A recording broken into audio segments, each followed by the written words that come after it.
Okay, today we're dealing with the Segway Snarler 86LX. Now this one happens to be the 2-up. And from the factory, these are a pretty darn good machine, straight up. But they do have a couple little annoying things about them. Okay, first of all, 26-inch wheels from the factory. Well, they're pretty good, but they don't get the job done, especially if you want to get into the mud. So what I've done is I've installed 30-inch by 9-inch cryptid tires, mud tires, all right? On the back, no modification needed. Everything fits just perfect, okay? On the front, different story. Now it's in there, but there's problems. Specifically, right here, where I'm touching, right there. All right, so if we turn the wheel all the way, you will see that down the back, there's lots of clearance there. That's not the issue. The issue is right there. That's where she rubs. So what we're gonna do is show you how to fix this little problem. What's important to note about this is not a structural problem, meaning there's no framework in the way or anything that way that the tires will rub on. It's simply the cosmetic plastic. Now, you can get aftermarket front control arms, and you can see them in there. These are not aftermarket, these are stock. You can get aftermarket though that will actually move your front wheels forward 2.5 inches. You can get these through Life Outdoors at New Hamburg, Ontario. But they're not cheap, $300 to $400 just for a little cosmetic rubbing. And who wants to lengthen their wheelbase even more? You know, that's a big one. Where the true problem actually comes in is this footwell right here, okay? This is like 20 inches long. Nobody needs 20 inches of footwell up there. This is just a little stupid cosmetic problem. So what I'm gonna do, I'm gonna cut across here and up the side, and I'm gonna move this back. Not the whole thing, this side's fine. There's nothing wrong with this side whatsoever. The only problem is right here, even up here. There's nothing wrong with this up here. It's right here, this corner. It needs to come back. And I'm gonna show you how I do it. And yeah, you're gonna see it when it's done, but it isn't gonna cost $300 or $400, and losing a couple inches of toe room isn't gonna hurt anything. And I think you'll see when I'm done, it looks pretty damn good. So before we start, what are we gonna need for tools? Well, we're gonna need a rivet gun. Personally, I'm gonna put black silicone on it to finish it off really nice. You're gonna need some sort of a cutting tool. I'm gonna use a 4-inch grinder with a cutoff wheel on it. It'd be good to have some heat because you're dealing with plastic. And if you just go and cut the plastic and move it, it's gonna stick out all over the place. You're gonna wanna bend it and mold it in so that it fits in nice and tight. Rivets, all kinds of different rivets out there. Steel ones rust. Where these are going, there's gonna be lots of mud and water. Plastic ones are available, but I don't have a lot of confidence in the plastic ones for being strong enough, especially in this area where it's gonna be getting a lot of flex and a lot of mud hitting. So what I'm gonna be doing is using aluminum rivets with the backing plate. Very important, okay? A hammer, what's the hammer for? Well, as we heat up the plastic, we need to move it a little bit. So just a basic hammer. Okay, so I've gone and taken the wheel off and taken the Nerf bar off. That's really easy, right there. Four bolts hold it in, 1/2-inch socket or 13 mil socket, and pops that right off, super easy. Why did I take that off? Well, where I'm gonna be cutting in here, it would be going right down into it, and the last thing I wanna do is cut the Nerf bar. So it's really important that you understand the geometry of this, okay? Remember we said the inside part here, that's this part right here, okay? That's not touching. The only thing that's touching is out here. So we're gonna leave all of this intact. I am not gonna cut straight across like that. Not gonna do that. I'm gonna start here, okay? Right in the corner, and bring it diagonally this way. You will see why once I've done that. I can't hold the camera and do it, so I'm gonna put this down and do the cut. Okay, I've actually managed to prop the camera up, so as long as it stays there while I'm cutting, you should be able to see what I'm doing. If not, I'll show you after.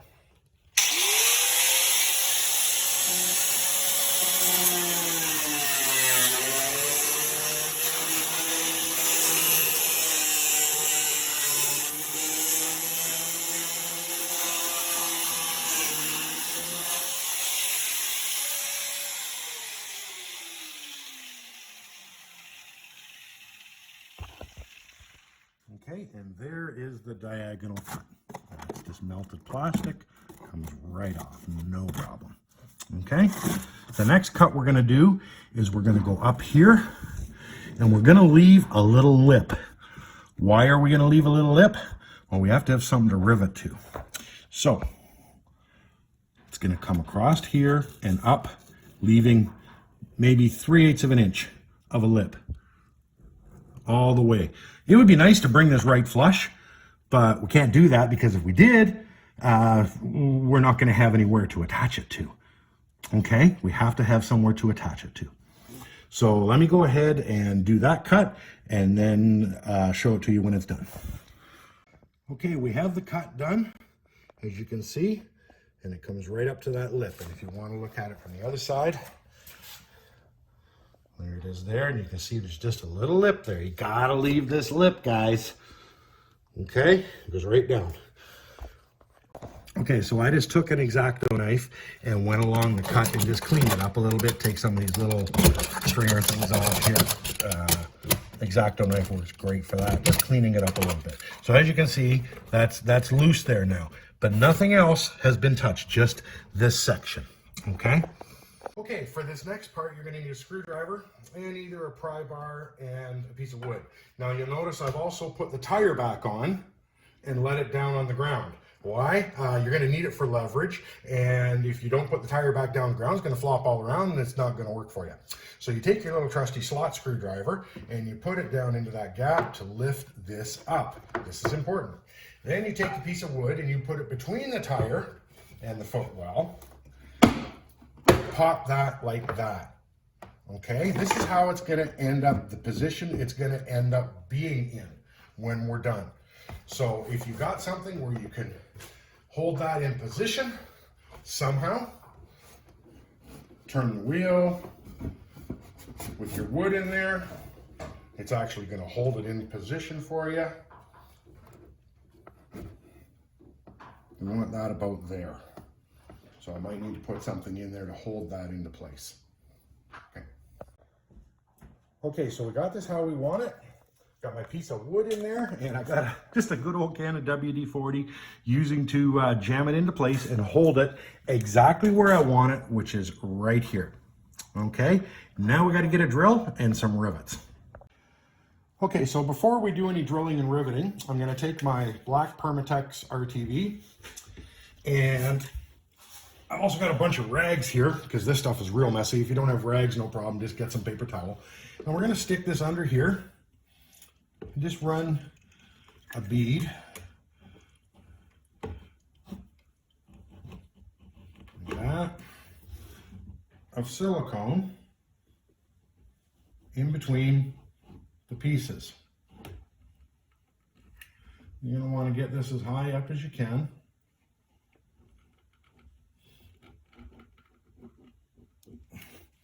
Just so there's a nice bead there.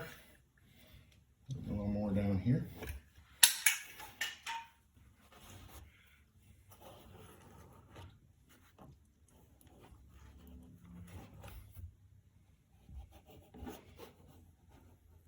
Let's give that a wipe with a good old finger and then clean the finger off. Okay. So there's silicone in it. You don't have to do that. I just choose to do it because I want to do it, and I'll show you the reasons after. Okay, so I have my rivet gun ready to go, and the rivets I'm using are 3/16, and they are 3/4 long. So I need a 3/16 drill, and I'm just going to come right to this corner, push down, and drill through both. Okay, just like that. Then I'm going to take my rivet in the gun. We're going to put it into that hole.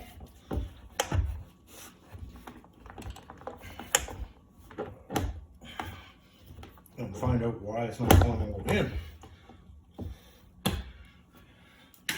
And we need to do it again.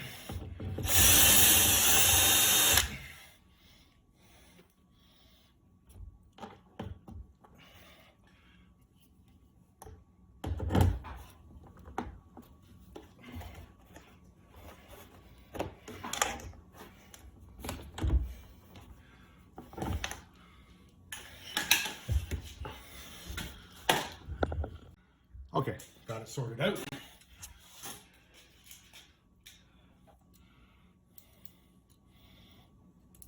So we're going to put our rivet in and push that down very tight. Take our backing plate, this is very important, put it on the back side of the rivet, otherwise it'll just blow back through the plastic.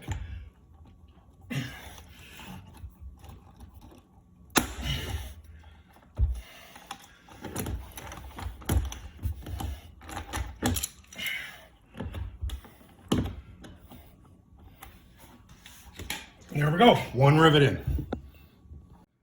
So with this first rivet in now, big line of goop there from the stuff we put in. Just gonna clean that off. Okay, and I'll zoom in on this so you can see exactly what we got. Just like that at the moment, okay?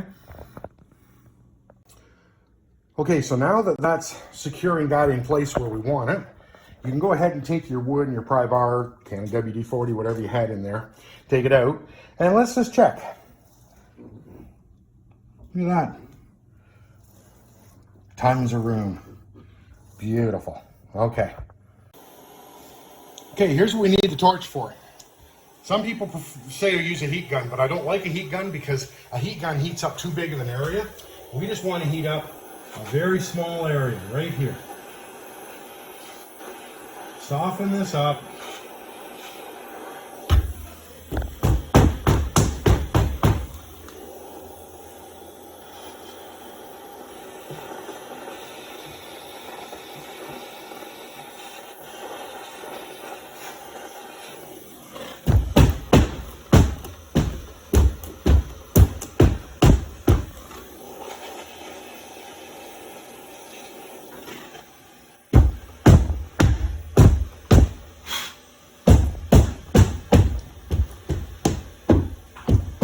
Just like that.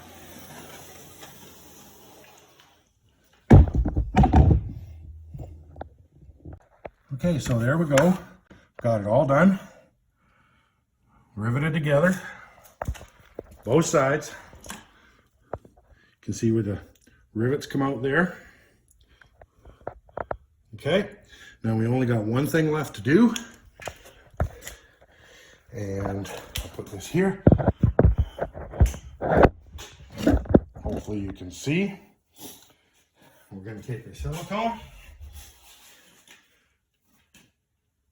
our messy black silicone. We're going to put just a little on each rivet.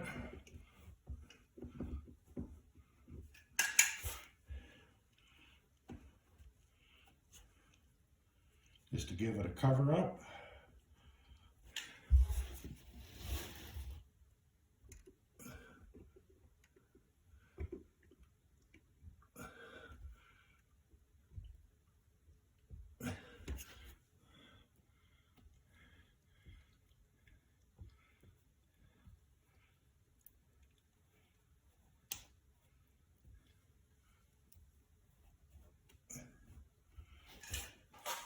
Okay, that's the rivet heads covered. And then we're just going to take, and we're going to run a bead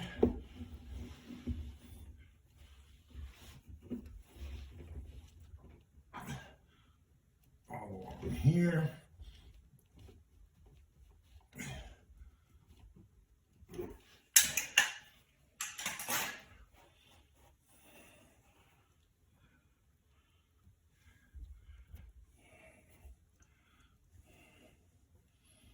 That.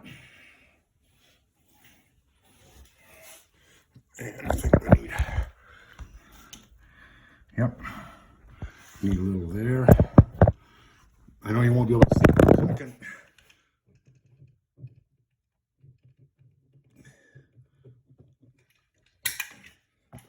Okay.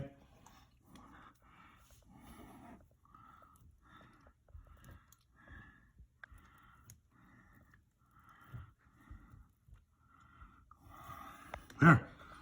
That's it. That's in there tough. It's got like 8 rivets holding it. One more thing I'm going to do, because this is the side that gets covered in mud and water and everything. I'm going to silicone these rivets. I'll just do it and come back. I got this side done too. And I ran silicone all the way across that seam. Little piece hanging down there, as well as underneath. Covered all the rivets. I'm gonna let this dry and harden. I may put a little more over those rivets when I'm done. But basically that's it. Just move that back and give me a minute. I'll put the tire on and you'll be able to see what a huge difference. Okay, the tire's back on. She's down off the jack. As you can see, we have tons of clearance. Maybe I could go to bigger tires next time. Now all you gotta do is do it to the other side. No structural changes, no cutting, no welding, no tons of money. Just a couple of cuts into some plastic, a couple of rivets to hold it into place, a little caulking to seal it up, and you can put 30-inch cryptids on any Segway Snarler.